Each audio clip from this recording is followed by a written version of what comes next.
agora. Vamos mudar de assunto, vamos falar agora de uma coisa bem que a gente vem acompanhando, que é o diário da Isabela. E a gente vai mostrar, né, como estão sendo essas últimas semanas de gestação da querida colega Aline Schneider, que tá louca para conhecer a Isabela, né, Aline? De enxergar, pelo menos, né? Não só nos exames. E tu levaste um susto esses dias, é verdade, Aline? Levei sim, André. Que susto, houve, hein? Minha pressão subiu, mas agora já está tudo bem, André. Estou sendo muito bem assistida. Fui muito bem atendida também lá no hospital, no Moinhos de Vento. E hoje a gente vai ver agora, a Isabela está quase aí, né? Chegando, daqui a pouco falta tá pouquinho, aí. né? Super saudável, falta pouco. 2 semanas?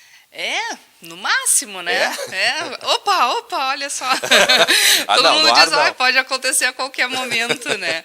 Agora, no diário de hoje, a gente vai ver, então, uma das últimas consultas, né? Uma das consultas que eu fiz, então, com o meu médico e também as últimas fotos da gestação. Aliás, quem quiser conferir mais fotos, depois a gente vai colocar lá na página, na rede social do Rio Grande no Ar, mais fotos para quem quiser conferir, porque as próximas só com a Isabela, né? Dá uma olhada.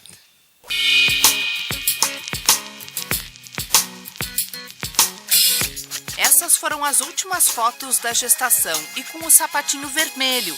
Diz a lenda que ele simboliza proteção, boa sorte, saúde e felicidade para o resto da vida. É por isso que a Isabela vai sair da maternidade com ele. Naquela manhã, a neblina cobria Porto Alegre, mas depois que o tempo abriu, a gente resolveu que era o dia de registrar a última fase da gravidez. Eu acho que a gente esperou umas 2 semanas para conseguir tirar as fotos com esse visual aqui do morro, ó. Vai dizer, valeu a pena, hein? Agora rapidinho o sol vai embora.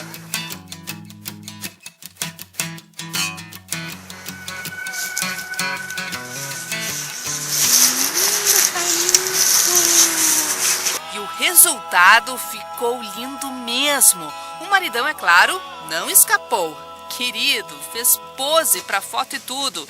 Quando se trata da Bela, nossa primeira filha, o Rafa topa todas. Afinal, não basta ser pai, né? Tem que participar. Antes de tirar essas fotos na TV, a gente foi no Jardim Botânico da capital. Ali a natureza nos presenteia a cada ângulo. E a luz do sol entre o verde é um prato cheio para fotógrafos que sabem aproveitar esse recurso. Depois de um dia tranquilo e de muitos cliques, fomos para mais uma consulta de pré-natal.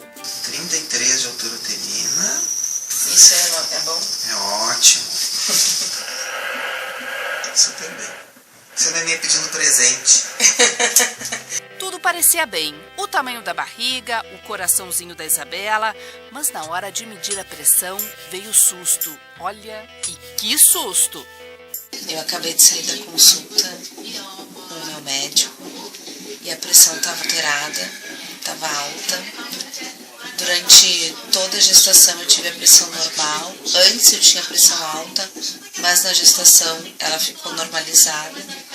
Daí, como a pressão estava alta, ele me mandou para o hospital.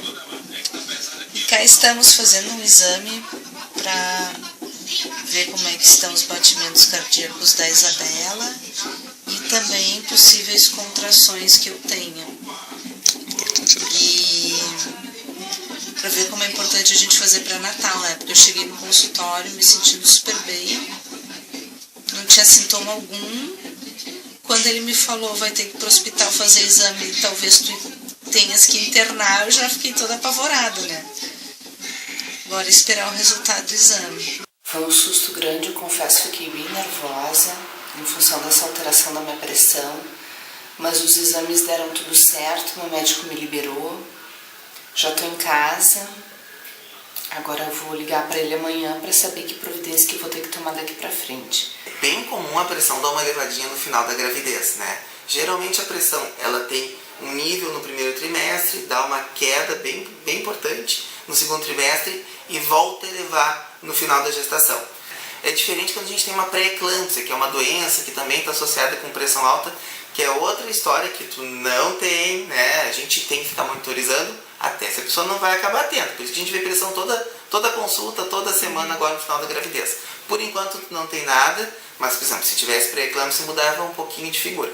Mas por enquanto tá jóia, tá sem risco no momento, tá bem tranquilo. Dá pra gente levar adiante bem tranquilamente. Quem tem pressão alta tem mais chance de ter pré-eclâmpsia? Tem mais chance de ter pré-eclâmpsia. Isso tem que ficar bem monitorizado. O médico tem que estar... O médico costuma estar bem atento para isso aí, né? Também outros sintomas, assim, dor de cabeça, alteração de visão, achar que inchou muito todo o corpo junto com o rosto, dor na boca do estômago muito importante. Às vezes com a pressão alta, esses são sinais de alerta que a gente tem que avisar o médico e ir no hospital. Passado o susto, a orientação agora é seguir monitorando a pressão várias vezes ao dia, diminuir o ritmo, cuidar muito da alimentação e repousar. Afinal, falta pouco para Isabela nascer e eu confesso, não vejo a hora de ver a carinha dela e segurar a minha filha nos braços. Muito bem, e a gente viu aí que a Aline levou um susto por causa da pressão alta. E para falar desse assunto, está aqui com a gente o médico ginecologista, Dr. Edson Cunha Filho. Doutor, muito obrigado por sua presença aqui no Rio Grande no Ar. Doutor, a Aline Schneider levou um susto, tá aí a Aline, tá aqui a Aline. Oi, doutor. Levou um susto, quer dizer, a pressão só com susto subiu mais ainda, né, Aline? Agora, a Aline, estávamos conversando antes, tem como a mulher, estando grávida, saber se ela tem uma predisposição para ter essa doença? Fica claro que eu já tinha pressão alta antes, né? Mas estava bem controlada, mas agora subiu de repente. O fato de tu já ter a pressão alta, Aline, aumenta um pouquinho o teu risco. A gente sabe que existem grupos que têm predisposição a desenvolver a doença. Pacientes negras, pacientes com doença renal prévia, pacientes com doença hipertensiva prévia. Então, o obstetra sempre vai ter um grau de suspeição maior nesse grupo específico de pacientes. Então, tu já tinhas uma predisposição e tu está muito bem assistida e o Cristiano ficou de olho lá, controlando a tua pressão no consultório. Mas agora, não tem como prevenir, né, doutor, para a mulher que não tem hipertensão antes da gestação? Isso é uma coisa muito discutida, tá, Aline? E hoje em dia se sabe que existem duas drogas que talvez atuem na prevenção, que é a aspirina e o cálcio. Mas elas são usadas com muita restrição e para grupos específicos de paciente. Parece que isso aí pode reduzir uns 20% a incidência da doença. Então não acontece só com mulheres que têm pressão alta. Pode desenvolver durante a gravidez? Pode desenvolver qualquer pessoa. Pacientes já com pressão alta têm 2 a 3 vezes mais de chance de desenvolver a doença. E, infelizmente, é uma doença silenciosa, que se tu não for na tua consulta de pré-natal, são poucos os sintomas que, eventualmente, tu vai desenvolver. E quais os riscos para a mãe e para o bebê, doutor? Daí são muitos, tá? A pré-eclâmpsia, principalmente a pré-eclâmpsia, não só a doença hipertensiva, mas a pré-eclâmpsia é uma doença multifacetada e que ela pode ser desde um grau leve e que não aconteça nada com nenhum de vocês, mas ela pode ter um grau grave que pode te trazer uma coagulopatia, pode te trazer eventualmente até eclâmpsia, que são convulsões, disfunção renal, bastante alterações. Doutor, alguns anos atrás se falava que a eclâmpsia, né, era uma maneira natural, digamos assim, do corpo reagir à gestação. Isso anos, 15 anos atrás, 18 anos atrás. Hoje, o que se tem mais claro sobre isso? Ainda não se sabe, tá, André? Por isso que é muito difícil e muito estudada a pré-eclâmpsia, porque ainda não se chegou no modelo experimental da doença. Então, até pode ser uma resposta do organismo, porque se acredita até em causas imunes do desenvolvimento da eclâmpsia. Porque a pressão ela vai subindo, quando chega a pré-eclâmpsia, ela vai subindo e ela só diminui quando a criança nasce, né? Exatamente, é uma doença que é da gravidez e que a cura verdadeira, a cura definitiva é a retirada da placenta. Se acredita que a placenta hoje em dia talvez seja a origem verdadeira do desenvolvimento da doença. E pode dar depois até mesmo do neném nascer, pode né, dar doutor? depois até mesmo do neném nascer. E por até que 6 acontece? semanas depois.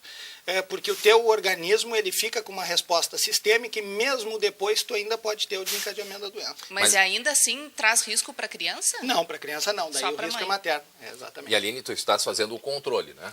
Todo dia, hoje está quanto? 12 por 8 agora? Não, agora eu não medi ainda. Quantas depois da semanas entrevista eu vou medir. Vou para 38 amanhã. Então tu já tá do outro lado.